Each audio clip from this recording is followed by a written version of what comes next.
Meus amados, boa noite. A graça e a paz do bom Deus seja com todos. Bem, muito bom ver os irmãos novamente. Muito bom ver muitos visitantes. Eu acredito que uma boa turma veio com Israel, mas sejam todos bem-vindos, tá? Casa do Senhor. Eu gostaria de convidá-los para que abrissem as Bíblias em Marcos, capítulo de número 9. Marcos, capítulo de número 9. As crianças podem acompanhar a professora Jéssica. Os meninos. As crianças podem acompanhar a professora Jéssica.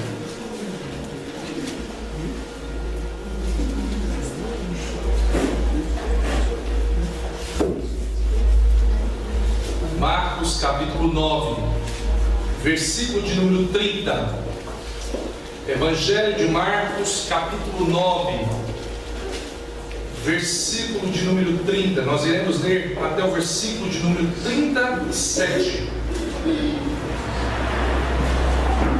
Evangelho de Marcos capítulo 9, versículos de 30 a 37.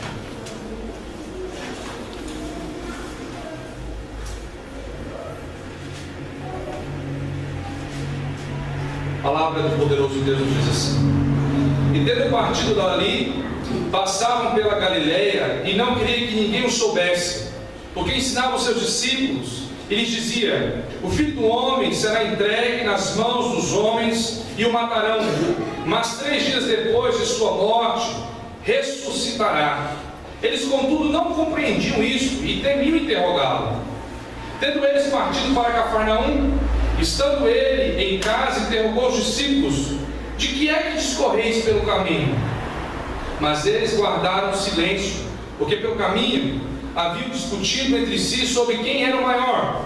E ele, assentando-se, chamou os 12 e lhes disse: se alguém quer ser o primeiro, será o último e servo de todos. Trazendo uma criança, colocou-a no meio deles, e tomando-a nos braços, disse-lhes: qualquer que receber uma criança tal como esta, em meu nome, a mim me recebe, e qualquer que a mim me receber, não recebe a mim, mas ao que me enviou. Vamos orar mais uma vez. Grandioso Deus, nós queremos colocar as nossas vidas perante o Senhor mais uma vez, certos de que o Senhor está nos ouvindo. Deus, que o Senhor trabalhe em nossos corações pela Tua Palavra. Deus, que a palavra do Senhor realmente aqueça os nossos corações, que a palavra do Senhor realmente transforme nossos pensamentos, nossa conduta, nosso jeito de ser, e que de fato nós sejamos cristãos genuínos neste mundo. Deus, trabalha no coração dessa igreja todos os dias, trabalha no coração do Teu povo, aonde quer que ele esteja, no nome santo do Senhor Jesus Cristo. Amém. Meus amados, eu quero ler um trecho da pauta do jornal Folha de sábado com os irmãos. É a pauta onde o leitor tem um painel e ele pode então trazer algumas declarações, suas leituras sobre alguns temas do Brasil e da sociedade. E o título é o seguinte: evangélicos. Chamar o acesso legal ao aborto uma questão de saúde pública, não de religião, e a ampliação dos direitos dos homossexuais de temas abjetos, e ele está fazendo aqui menção a alguém que escreveu nesse mesmo painel no dia 19/6, diz bastante sobre quem neste país tão injusto é de fato abjeto. É por causa de gente assim que se julga gente de bem, que falta tanto para que o Brasil seja um lugar civilizado. Vocês entenderam esse trecho? O indivíduo aqui, que eu não vou citar o nome, ele questiona a temática de outro indivíduo que escreveu pró-evangélicos anteriormente. E ele diz que os evangélicos no Brasil são abjetos. Duro, né? A grande pergunta que eu tenho que me fazer é: será que nós não estamos dando motivo para sermos chamados assim? Eu tenho um caderno de escritos, eu vou escrevendo, e todas essas partes eu tenho recortado, né, e escrito alguma coisa sobre temas como esse. E eu quero te dizer que está se tornando comum o mundo secular fazer essa leitura de nós. Está se tornando comum. Isso me preocupa, irmãos. Não era para ser assim. Não era para a igreja do Senhor Jesus Cristo ser vista dessa maneira. E eu quero olhar para esse texto e entendermos a raiz desse problema. Onde é que foi que nós nos perdemos? E eu quero também, em contraste com isso que eu li, ler a seguinte sentença de J.C. Ryle: de todas as vestimentas, nenhuma é tão graciosa e nos fica tão bem e é tão rara quanto a verdadeira humildade. Eu quero olhar para esse texto e pensar com vocês sobre isso. Bom, a fim de contextualizar aqui, a fim de você se situar, entender onde é que nós estamos aqui. O ensino do discipulado, nós estamos tratando agora, a partir do capítulo 8, eu já venho expondo Marcos, os irmãos já sabem, há 1 ano e 6 meses dentro dessa igreja. E a partir do capítulo 8, que é a primeira divisão do livro, nós temos duas. Do capítulo 1 até o capítulo 8, versículo 30, e do capítulo 8, versículo 30 até o 15, nós temos a outra divisão do livro. Na primeira divisão, Jesus Cristo tratou especificamente do seu ministério, mostrou como é que seria o seu ministério e como é que ele se desenvolveria. A partir do capítulo 8, ele fecha essa pauta e ele inicia uma nova, que é discipular os discípulos. É caminhar com eles e ensiná-los sobre o que é o verdadeiro cristianismo. E ele começa a ensinar sobre esse verdadeiro cristianismo a partir da cruz, da morte. Ele começa a mostrar que o verdadeiro discípulo de Jesus, ele deve passar pela morte. Ele deve entender o que é a morte, o que significa a morte do seu mestre. Volta a sua Bíblia um pouco lá e olha comigo como é que inicia o versículo 31. Então começou, capítulo 8, versículo 31. Então começou ele a ensinar-lhes que era necessário que o Filho do Homem sofresse muitas coisas, fosse rejeitado pelos anciãos, pelos principais sacerdotes e pelos escribas, fosse morto, e que depois de 3 dias ressuscitasse. Ele começa o seu discipulado com os seus discípulos, mostrando sobre a temática principal do cristianismo: a morte. E Jesus fala da sua morte nesses versículos ali. Mas se você continua a caminhada, no capítulo 8, o versículo 34, Jesus faz o quê? Então, convocando a multidão e juntamente os seus discípulos, disse-lhes: se alguém quer vir após mim, que a si mesmo se negue, tome a sua cruz e siga-me. Quem quiser, pois, salvar a sua vida, perdê-la-á. E quem perder a vida por causa de mim, do Evangelho, salvá-la-á. Agora Jesus fala da morte dos seus próprios discípulos diante do mundo.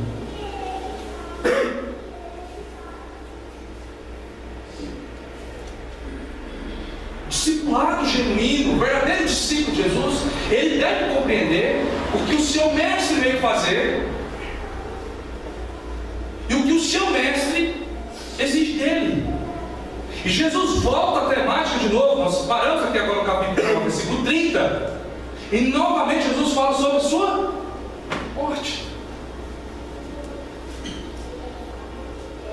morte, irmãos, a cruz, são marcas essenciais para o discipulado. E discipulado, quando eu falo sobre discipulado, algumas pessoas pensam que discipulado está relacionado a programas da igreja local. Olha, eu vou ali fazer discipulado. Eu vou participar, como nós realizamos aqui, de uma conferência sobre discipulado. E as pessoas pensam que discipulado se resume àquele momento, aquele curso, ou aquela prática. Hoje eu vou estudar discipulado com o pastor, que eu faço aqui na igreja com os irmãos. Tá? Mas se você pensa assim, eu quero corrigir o seu pensamento. Discipulado não é programa da igreja. Discipulado, irmãos, é condição para o cristão. É condição. Todo cristão deve viver como discípulo e viver integralmente como discípulo de Jesus Cristo, do discipulado de Jesus Cristo. Você precisa entender isso. Discipulado tem um programa. Eu acho que eu vou escolher ser discípulo. Como também ser discípulo não é programa, é exigência para o verdadeiro cristão. Os versículos de 30 a 33 aqui que nós lemos, aí a primeira parte do nosso bloco de estudo dessa noite, nos revela Jesus Cristo afirmando sobre a sua missão novamente. A Bíblia havia predito lá no capítulo 8, versículo 31 a 33, ele reitera aqui: nessa missão é possível entender e perceber a mão do Pai. Quantos crentes se questionaram sobre a morte de Jesus não pensam que Jesus morreu por acidente?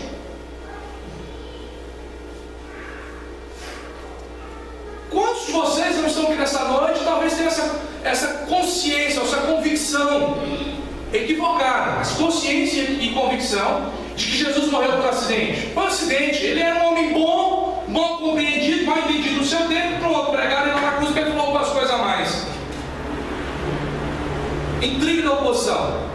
Quantos no caminho nessa vida pensam dessa maneira? Como se Deus, o Pai, não tivesse nada a ver.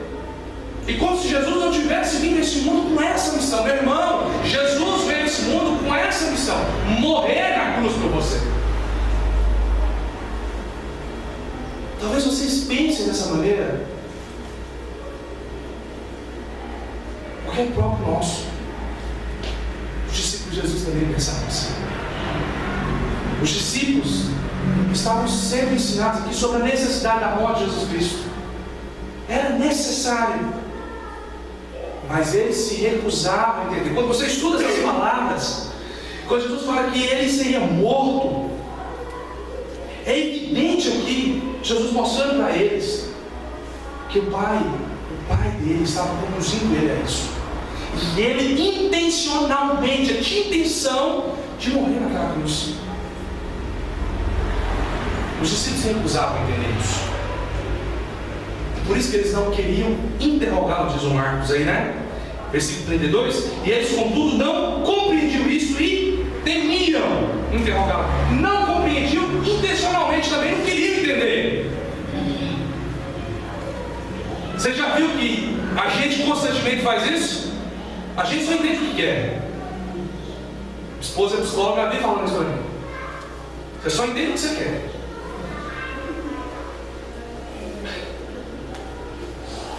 Não, ela não fala isso me corrigindo, ela fala isso. O ser humano só entende o que ele quer. E quando você olha para textos como esse aqui, você percebe isso.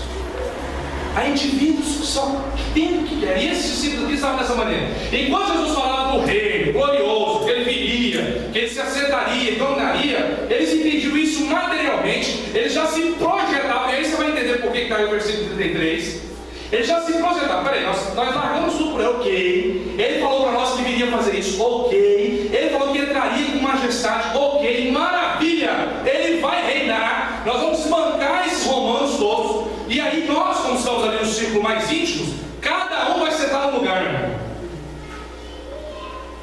Aí chega Jesus e fala: peraí, deixa eu falar um negócio. Eu vou morrer, viu?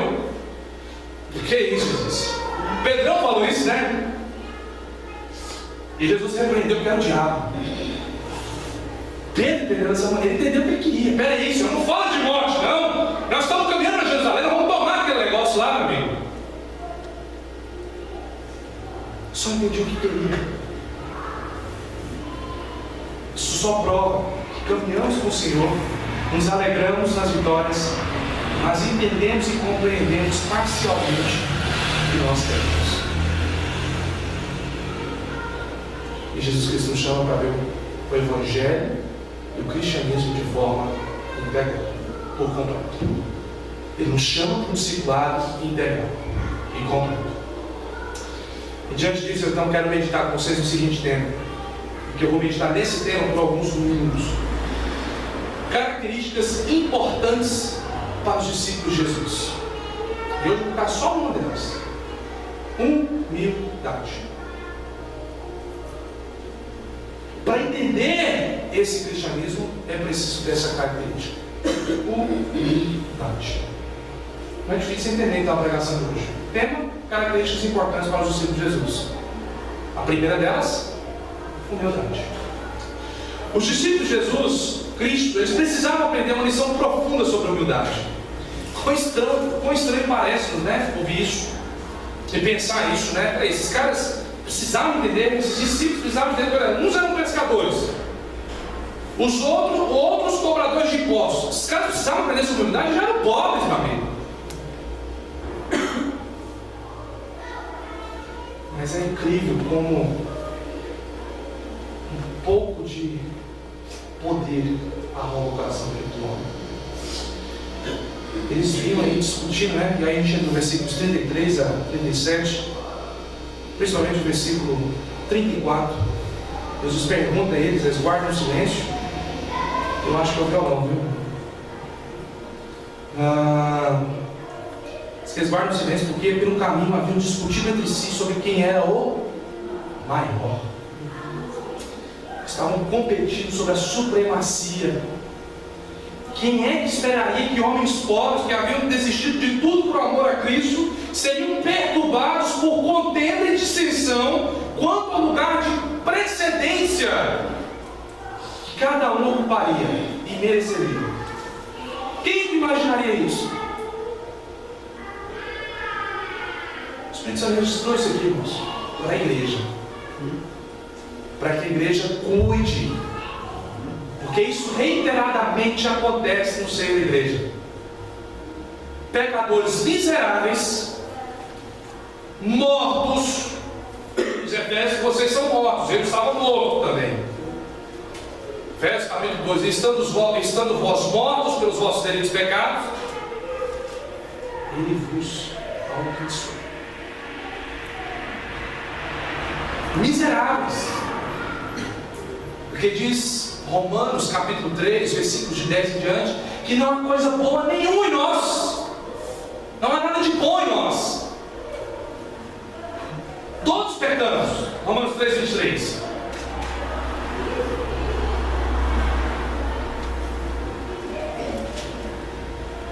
O Espírito Santo registrou isso aqui, irmãos, para que nós atentássemos, porque isso reiteradamente volta na igreja. É um fato terrível. O orgulho é um dos mais comuns dos pecados. A gente pensa que o orgulho não existe. Nos homens mais simples, nos semelhantes mais simples, esconde por trás dessa face o orgulho. Assedia a natureza humana constantemente. Todos nós nascemos fariseus, irmãos. Olha que os fariseus questionam tudo. Todos nós nascemos fariseus. Todos nós. Sabe por quê? Porque naturalmente todos nós pensamos muito melhor e muito bem de nós do que realmente nós somos. E num tempo como o nosso, né? Num tadismo terrível, tadinho, num vitimismo terrível, é comum você. Todos nós achamos que merecemos algo melhor do que nós possuímos. Constantemente. E isso é um pecado antiquíssimo. Sabe onde ele começou? No jardim do Éden, com Adão e Eva, que pensaram que não tinham tudo, que seus méritos mereciam. Por que o Senhor escondeu de nós a verdade ali? Satanás já conheceu esse coração ali, o que ele fez? Só incentivou. É antigo o pecado do orgulho. Esse pecado governa e dirige muitos corações sem ser detectado. E pode até mesmo vestir-se de humildade. O orgulho muitas vezes se veste de humildade, irmãos. É um pecado que arruína grandemente a alma, impede o arrependimento, detém o homem de vir a Cristo, atrapalha o amor fraternal entre irmãos e corta pela raiz o anelo espiritual, o desejo de crescer na vida cristã e na vida com Cristo. É interessante esse momento, enquanto Jesus refletia sobre sua morte, lá nos versículos 30 e 32, os seus discípulos discutiam vaidosamente, imaginando lugares de distinção no reino que se aproximava. Que contraste terrível! Que falta de sintonia entre o pensamento.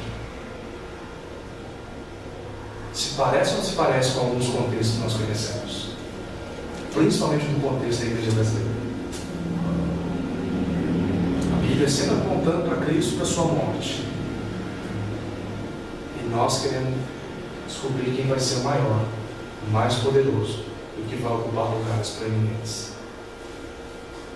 Temos aqui um estranho e humilhante contraste exposto, e que frequentemente acontece na história da igreja evangélica. É você ver invejas, altercações furiosas a respeito de posto e de preferência e de precedências.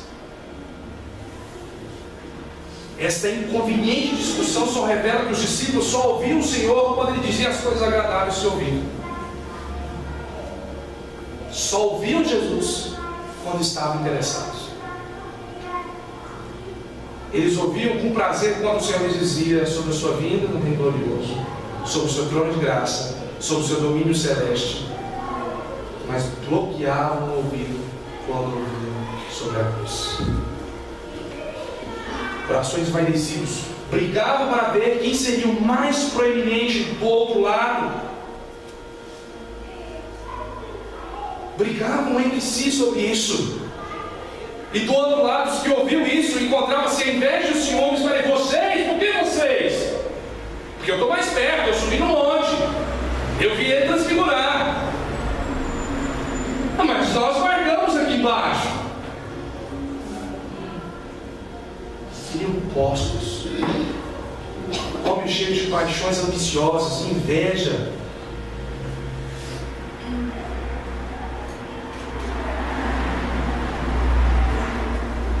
Mas se espantar, então, irmãos, que desde esse tempo Jesus Cristo estava preocupado em cuidar da sua igreja, e desde esse momento que Ele passou a cuidar dos seus discípulos, para expulsar o demônio da obstinação, do orgulho, e emprestar a eles como um sal, que Ele vai usar a ilustração do Salmo 49, 50. Ele vai emprestar o seu sal de submissão e humildade e caridade para que eles entendam o que é o cristianismo. Parece até estranho falar isso nos nossos dias, né? Enquanto eu estudava sobre isso, eu ficava pensando, meu Deus,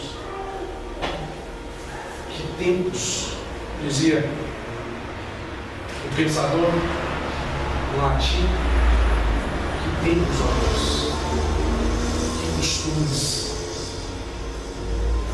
Preciso falar isso para a igreja de Jesus Cristo de novo.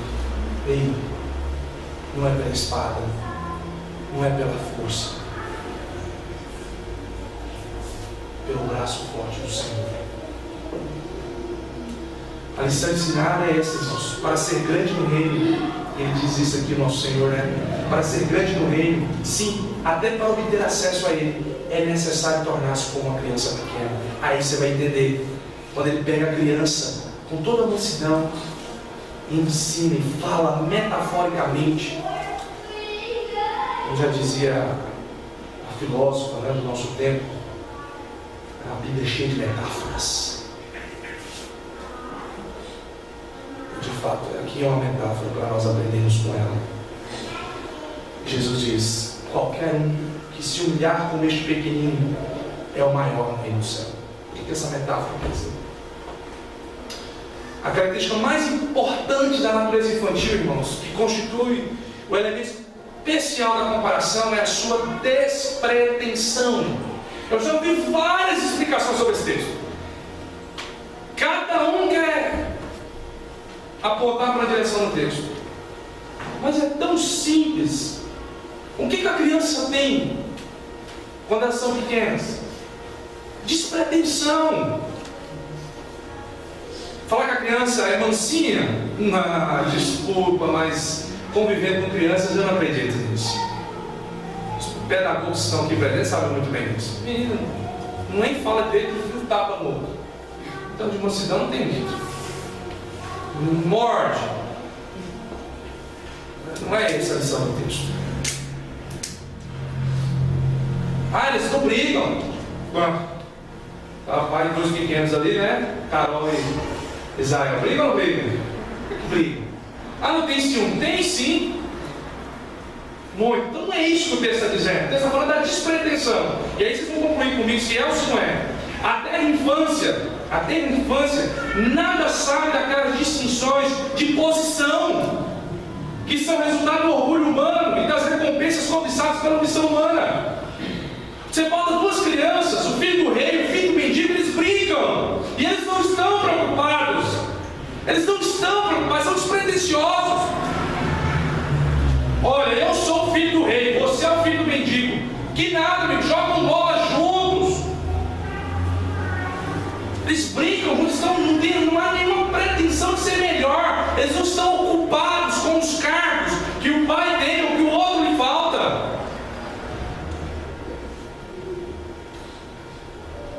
É isso que Jesus está ensinando aos seus discípulos. Aquilo que as crianças fazem inconscientemente.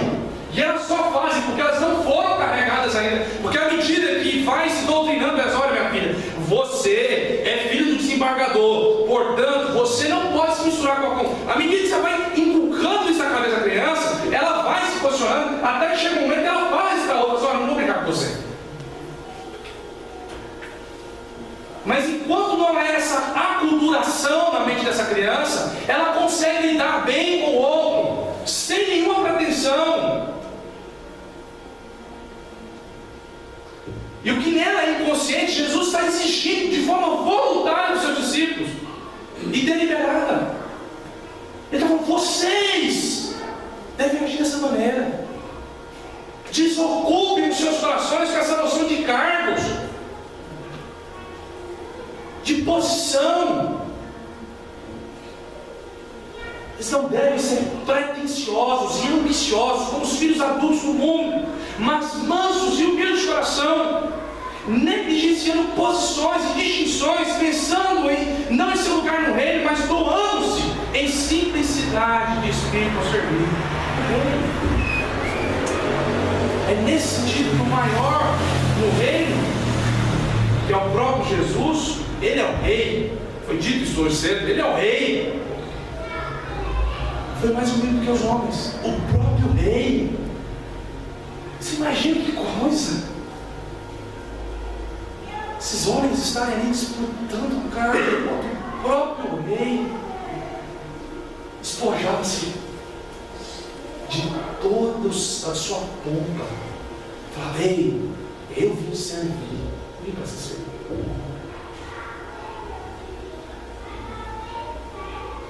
O modelo de humildade de Jesus não é por causa do pecado, não havia caráter falho nele, não havia marcas do pecado. O modelo dele de humildade vem de autoesquecimento e serve de modelo para todos nós. Ele se esquece que ele pode ser gloriado, ele se posiciona como servo. Não busca a glória para si mesmo, mas ele sempre fala, eu vim para a glória do Pai. Para a glória do Pai. Ele veio também para o bem dos homens. Por isso que ele foi morrer naquela cruz por você. Quanto mais nós nos elevarmos no reino, mais seremos como Jesus nessa humilhação de si mesmo. Essa semelhança com a criança, tal como ela exibiu, é uma característica invariável de avanço espiritual, assim como sua ausência é a marca de pequenez moral. Quanto mais você cresce no reino, irmãos, quanto mais crente você se torna, vou usar essa expressão, quanto mais você galga crescimento, mais você se esvazia desse sentimento. Cada vez mais você se desinteressa por isso. Um indivíduo que eu gosto muito, que é o Dr. Rousseau Shedd, um homem altamente provido de conhecimento. Mas talvez seja um dos homens mais simples que eu conheço. Um dos seres humanos mais íntegros que eu já vi. E sabe, para mim, se parece muito com isso que ele está sendo dito aqui. Agora, o homem pequeno moralmente no reino, mesmo quando bem intencionado, é sempre pretensioso e intrigante. Vou falar de novo. O homem pequeno moralmente dentro do reino de Deus, mesmo quando ele está bem intencionado, e já diz o ditado popular, não é bíblico, de que de boas intenções o inferno está cheio, né? Mesmo quando ele é bem intencionado dentro do corpo de Cristo, ele sempre é pretensioso e intrigante, sempre pensa bem acerca de si mesmo, sua honra, sua dignidade, reputação, mesmo quando abertamente faz o bem, ele está preocupado com elas. Ele sempre pensa em glorificar a Deus de um modo que, ao mesmo tempo, glorifica a si mesmo. Frequentemente está acima do amor à sua vaidade pessoal. Agora, os gigantes no reino de Deus, irmãos, são sempre aqueles que se lançam com vontade no trabalho do Senhor. Não são covardes, pelo contrário, são corajosos, preocupados com que lugar obterão neste mundo ou no próximo. Poucos se preocupam com cargos e carreiras de destaque nesse mundo, mas se ocupam em trabalhar e cumprir com sua missão. Importa que Deus seja glorificado. Eu gostaria de fazer algumas aplicações que aprendemos aqui hoje sobre humildade. E humildade, irmãos, é algo que quando Jesus Cristo nos liberta, Ele nos liberta de pelo menos 4 jugos. Eu quero que vocês guardem esses 4 jugos para você entender a humildade. O primeiro jugo que nós somos libertos quando temos humildade é o jugo do orgulho. O jugo do orgulho. À medida que aprendemos sobre mansidão na escola de Cristo, vamos sendo libertos pelo peso destrutivo do egoísmo, do orgulho, da arrogância. O jugo do orgulho é pesado, irmãos. Difícil de se transportar. Enquanto você se considera um pequeno Deus, o qual você mesmo deve lealdade, haverá sempre pessoas que se deleitarão em afrontar a você e o seu ídolo. Quando você se vê bom demais, sempre vai ter alguém para te cutucar nesse aspecto. Como é que você pode esperar ter paz interior dessa maneira? Quantos cristãos não vivem aflitos nesse mundo por causa desse negócio? Querer defender os seus ídolos. O esforço feroz do seu coração para se guardar de todos os ataques, para manter-se protegido do desprezo de amigos e de inimigos, jamais permitirá que a mente descanse. O jugo do orgulho é pesado, é um fardo impossível de ser carregado por muito tempo. Continue com essa luta ao longo dos anos, e você vai ver que o jugo se tornará intolerável no seu coração. Intolerável. Muitos no mundo estão carregando este jugo continuamente, desafiando toda a palavra proferida contra eles, gritando diante de toda crítica, reagindo. Já viu isso? Nós vivemos um tempo que nós não podemos questionar. Veja o que está acontecendo no nosso tempo. Vou citar uma figura ilustre, né? Vai para a internet mesmo. Lula. O Lula, quando é atacado, amigo, ele ruge como um leão, cara. Bravo! E ele viu a peteca dele assar essa noite. Porque o Marcelo Odebrecht falou: se vocês não me liberarem na segunda não tem república mais. Aí ele, para tentar se proteger, já correu na mídia e falou: eu sou próximo da Lava Jato. E eu falei para minha esposa: pedra que eu vou plantar. Se ele for preso, ele vai sair como Marte. Porque ele não vai ficar preso muito tempo. Quando ele sai mais forte. É um injustiçado preso. Mas sabe quem vai pagar essa liberdade? Seu imposto. E ruge como leão para defender-se. Veja os medíocres que defendem a militância de esquerda, para você ver. Quando questionados, não argumento. Partem para a violência e para o grito. Veja os medíocres que defendem a posição de direita. Quando questionado, pega uma arma, porque não tem argumento suficiente, entra dentro da igreja de negros e mata 9, como aconteceu essa semana em Charleston.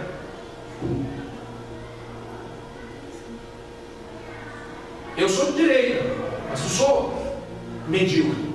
Se os meus argumentos não te convencem, não posso fazer nada. Apenas posso estudar mais e ser mais profundo. E orar a Deus que mude os nossos pensamentos. E espero isso de esquerda. Tem muita gente de esquerda competente também, com bons argumentos. Para mim não digo, mas com bons argumentos. Para que pegar em arma e matar os outros? Você fala, nossa, talvez é só briga ideológica política. Ah, é? E por que tacar pedra na cabeça de uma criança que sai de um culto afro? Se posicionar como evangélico e fazer uma besteira dessa? Por que ao invés de evangelizá-la, de mostrar a Cristo para ela, optar por tacar uma pedra? Orgulho, irmãos. Orgulho. Pode se ofender.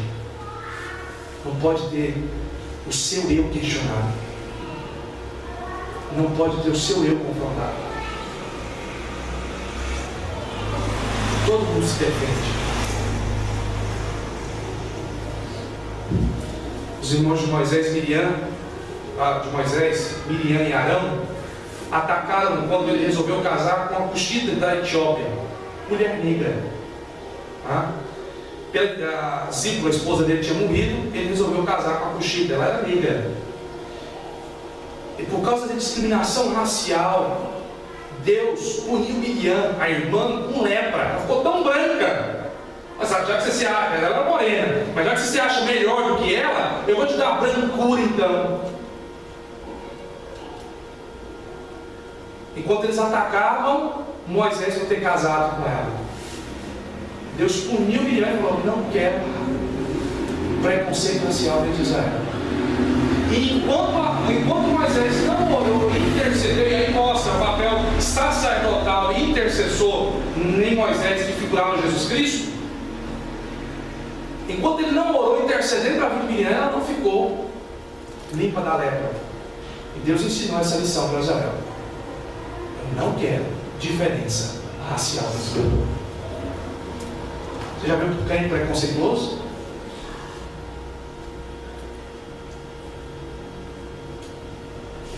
Existem muitos.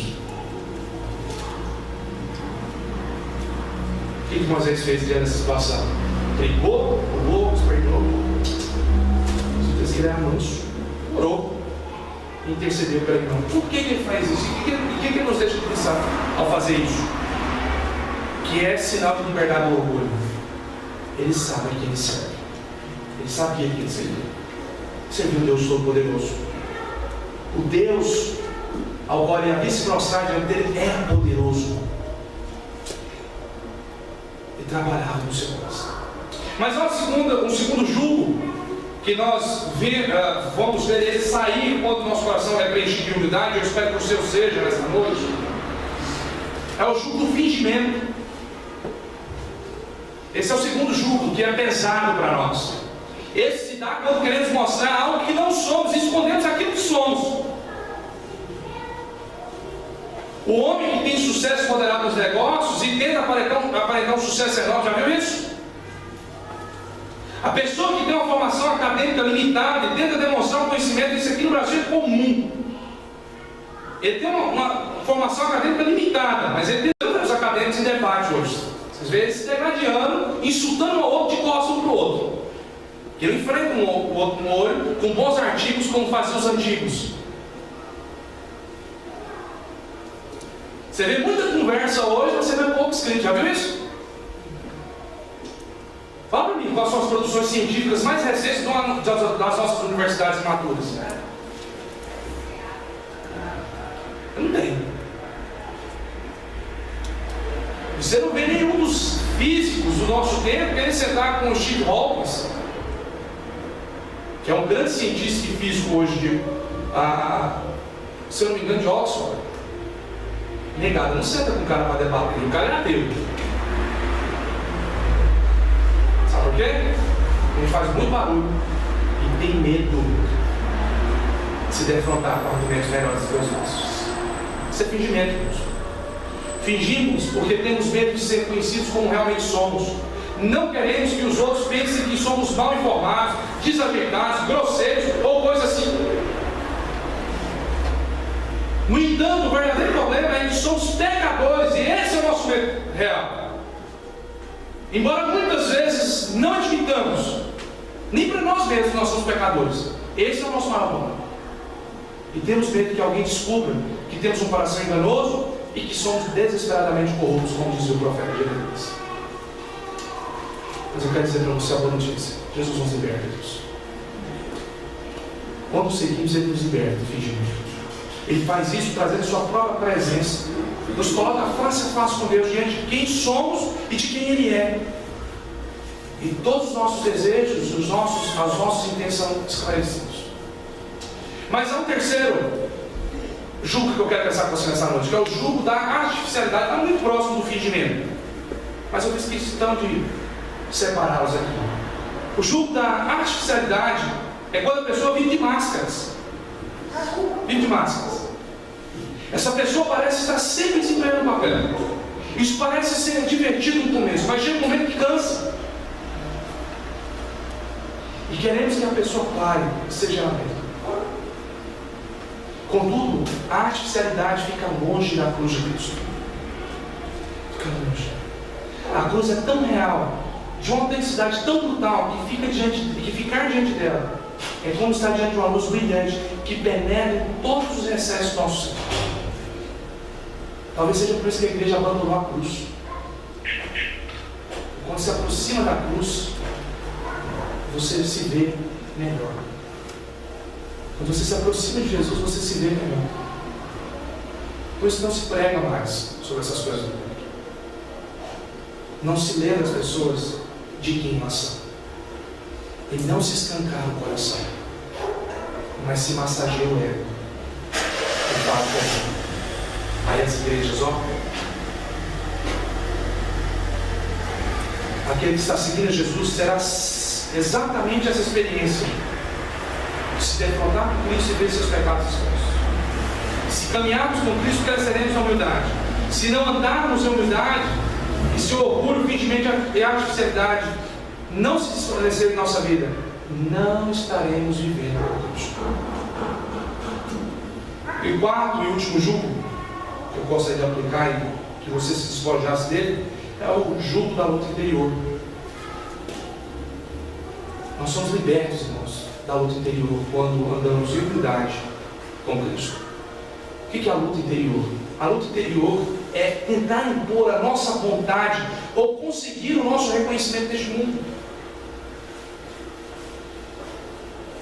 No mundo filosoficamente doutrinado pelo pós-modernismo e pelo existencialismo, isso é muito comum. Até uma frase muito dita nos cursinhos de vestibular, né? Esse cara que está do seu lado pode ser o cara que vai tomar a sua vaga, então estude mais do que ele. E o guri, meu amigo, se esfacela todinho para ser melhor. Ele não consegue, mas ele fica louco para tentar ser o melhor. E impõe isso nesse mundo. Terrível isso.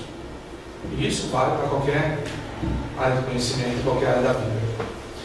E eu estou certo que você entenderá que não estou estimulando o espírito preguiçoso aqui. Não falando para você ser preguiçoso. Uma atitude de apatia no serviço de Cristo. Neste serviço, irmãos, sempre há necessidade de trabalhar de forma árdua, diligente, para sofrer. E aí eu tenho grande perseverança. Porém, isso aqui é diferente daquele tipo de luta interior em prol dos interesses pessoais que emanam do orgulho. E que ninguém atropela o outro para conseguir. Destrói, desconstrói. Hoje, como é dito já no mundo jurídico, né?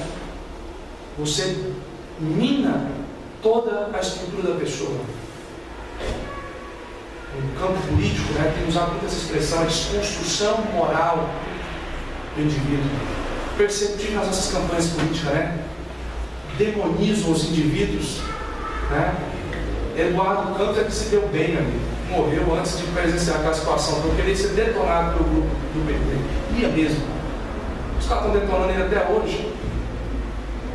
Todo dia sai alguém tenta arrancar uma asca da integridade dele, falando, não, o Eduardo Campos também roubou um pouquinho aqui na Lava Jato. Aí vai, não roubou não. Mas já lançaram na mídia, já tentaram queimar. E para mim a postura da esposa é uma das mais sábias que eu tenho visto. Ela até hoje nunca se pronunciou diante das acusações. Esse é o tipo de postura que emana de orgulho, tentar destruir o outro. Intriga, calúnia e por aí vai. A cura apresentada para a falta de contentamento, e tudo isso aqui é proveniente de falta de contentamento, que vem do orgulho, está em submeter-se a Cristo. Primeiro, sabendo quem nós mesmos somos. Não somos nada, irmãos. Nada. Se você se vê bom demais, tire isso do seu coração. Não somos nada. Não merecemos nada. Não podemos fazer nada sem Cristo. Somos piores do que nada, desde que o pecado nos coloca contra tudo que é bom. Somos piores do que nada. Se perecemos, não há perda nenhuma nisso. Uma igreja mesquinha e mimada como a igreja evangélica brasileira, não pode falar de sofrimento para ela. Se nós perecemos, irmãos, não há perda nenhuma nisso. Estamos aqui para isso. Ele não nos prometeu que seremos livres das aflições. Pelo contrário, nos diz: tende bom ânimo em vocês. Nossa principal sabedoria consiste na negação do ego, de tomar a cruz a serviço de Cristo. Negue-se a si mesmo. Volta lá ao começo do capítulo 8, né? Versículo 34. Negue-se a si mesmo. Tome a cruz e siga. Boers, que é um puritano, ele disse a seguinte frase: jamais existirá um ser humano contente do que um homem que nega a si mesmo e segue a Cristo. Eu gostaria de concluir. Seremos felizes quando nos prostrarmos diante de Cristo e encontrarmos nele nosso contentamento. Mudaremos pensamentos como esses quando a igreja se comportar como igreja de fato. Ser humilde e profunda nas suas colocações. Quando nós somos profundos, que encontramos Cristo e somos contentes e lutamos para melhorar o nosso tempo, e não só o nosso mundinho, mas o mundo de todos, o mundo nos vê diferente. E isso já aconteceu historicamente. E o mundo ocidental até hoje deve ter uma dívida muito grande com um indivíduo chamado João Calvino. Tudo que esse mundo ainda anda de estrutura foi porque esse homem se comprometeu em mudar. E não apenas no contexto de igreja dele, mas ele foi humilde para mudar, procurar desenvolver algo que mudasse o mundo dele. Não é porque era bom, não. É porque ele se posicionou como servo, olhou para Cristo e viu nesse Cristo o seu contentamento. Morreu 55 anos. Tinha muitas doenças. Muitas. Mas ter um Cristo inabalável, invariável, que o chamava para a morte do próprio eu, para que esse Cristo fosse glorificado pela pessoa. Que Deus nos ajude, que Deus nos dê condições de mudarmos o nosso tempo, e nossa postura e nosso comportamento como cristãos. Fiquemos de pé, vamos lá.